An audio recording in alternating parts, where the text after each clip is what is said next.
actually. I need one of those things. Um, so I'm coming today. Like I said, I own a company called Nitrum Financial Solutions. We work with small business owners to help them manage the financial health of their business, providing accounting and bookkeeping support.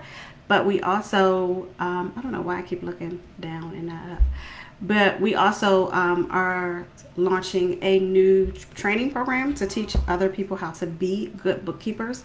I get asked a lot, how do I start a bookkeeping business? What do I need to know?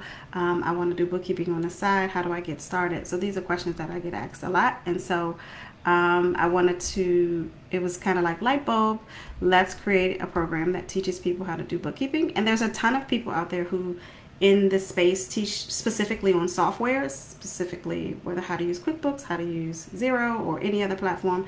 And so my goal is to teach you how to be a rock star bookkeeper regardless of what software you use. Doesn't matter. The systems and the processes are the same. And so today's first video is to give you 4 top skills that you need to become a better bookkeeper, or that you need to have to be a better bookkeeper. There's a myriad of skill sets out there that are necessary, but these are the 4 that I think are definitely must-haves up front. You should have them. And so the first skill set I think you need to have is to be able to problem solve. So everyone can't problem solve is what I've learned over the years. And a lot of people think bookkeeping is easy, right? A lot of people think it's so easy, anybody can do it. It's just numbers.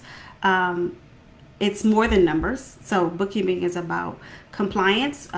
Bookkeeping follows the guidelines of accounting. And so following the guidelines of accounting, there's a lot of laws and rules and regulations that create a compliance that needs to be followed in the world of bookkeeping space. And so because of this, right, and I'm putting myself in that, we as people, along with poor processes, tend to skew the rules and regulations to be in compliance. We tend to misinterpret the way things need to be. And so in the world of accounting and bookkeeping, you need to be able to figure things out. You can't take everything at face value because there's a high chance that it might not be right. And so you have to be able to problem solve and figure things out as you go. And so that's a very, very big skill. It's probably the number one skill that most accountants need to have. And like I said, everybody doesn't have it. The second skill set is that you need to have a knowledge of accounting. You need to have some type of background training on how accounting works and what it needs to do. You can't rely so much on the software that the software is going to do it, because the software doesn't know accounting. The software organizes the data that goes into the program. You are the person who puts it there. You are the person that tells it where to code things. And so the software is only there to organize it in a way that can tell a story that the accountant can later dictate to said employer or business owner. So you need to have some sort of accounting background and knowledge to know why things happen the way that they do. And in addition, that knowledge of accounting helps you solve the problems that are happening, right? So if it's the problem is something's not going, this happens all the time. I don't know what the software is doing. It doesn't like me. It's just putting things in places. Well, you kind of had to tell it to do that in order for it to happen. And because you don't understand the accounting behind it, you can't figure out how to fix it. And so they kind of go hand in hand. And so you have to be able to problem solve. You have to have a knowledge of accounting.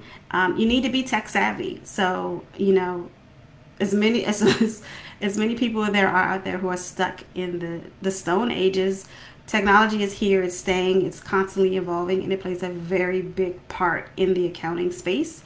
And so you need to be able to test software, look at software, figure out the needs of a business owner or your employer, and help them decipher, if this said program can do it and they need it to do, and help them implement it if it comes to that.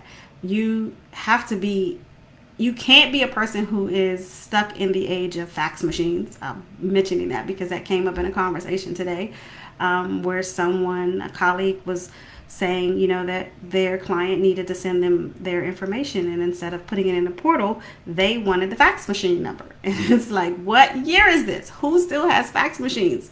But I do know a lot of banks, and a big part of our government uses fax machines, but they are so stuck in the stone ages. So being able to get out of that time warp and step into the future, so to speak, and be savvy about how to use technology. And if you love technology, it's just a bonus because it'll push you to want to test it and try it out more.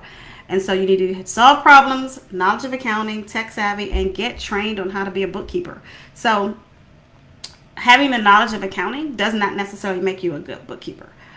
I went to school for accounting. I got my degree. I did accounting in public accounting and corporate accounting for about 12 years. And then when I got and decided I wanted to have my business in bookkeeping, totally different in the sense that I was stuck trying to overanalyze, audit their books versus being an advocate for them and being their bookkeeper and helping them understand and do the transactions the right way. I was stuck trying to tell them this is wrong because da da da da da. And we can't be the person who does that. You can't be, I don't personally, this is just my opinion, this is the rule, this is according to the world of Sherelle. You can't be a good bookkeeper if you're stuck being an auditor because you won't put the clients or the business owner's needs first. You'll always be coming from a place of judgment, actually, honestly. And so getting trained on how to be a good bookkeeper so that you can be a bookkeeper, so you can do the job across any industry, across any company, across any platform, because it's about doing the transactions, but also helping them create processes and being efficient and doing them in a way that serves them and benefits them. I often get asked or I often see, do I need a bookkeeper or do I need an accountant? And I usually say it depends on what you need at the point. But in my opinion, you probably need both. Because a bookkeeper is there, in simple definition, a bookkeeper is there to code the transactions, record the transactions, while the accountant is there to analyze the data and help you understand the story that the data tells you. And so while an accountant can do bookkeeping and can be a bookkeeper can't be an accountant. They probably, maybe, not gonna say probably, they may lack the skill set needed. I think is the correct way to say it. They may lack the skills. They could have them. They could learn them. But when you're talking to people and trying to decipher between the two, they may not just have the skill set to be able to analyze the data and give it to you, give you the information that is needed. And so for that reason, I do say it depends, but I do recommend that you have both if possible. So the 4 skills that you need to be a better bookkeeper: you need to be able to solve problems. You need to have a knowledge of accounting, you need to be tech savvy, and you need to get trained on how to be a bookkeeper. So those are the 4 skills you need. We're launching, as I mentioned, we're launching a program this month that can help teach you how to be a bookkeeper. If you want more information, then you can definitely send me a message, inbox me, and I can give you more information about it. But that's my tip for today. As I said, I'm going to try to do these every day, Monday through Friday. No weekends, to share these tips with you. I am stepping completely out of my comfort zone in doing these live. I am definitely a recorded on a video and edited girl, and so this is something new for me. So feel free to let me know you're here if you're here, and if you catch it on the replay, then hashtag replay, and definitely share it with anyone that you think can benefit from these tips. So that's it for today. I will see you guys tomorrow.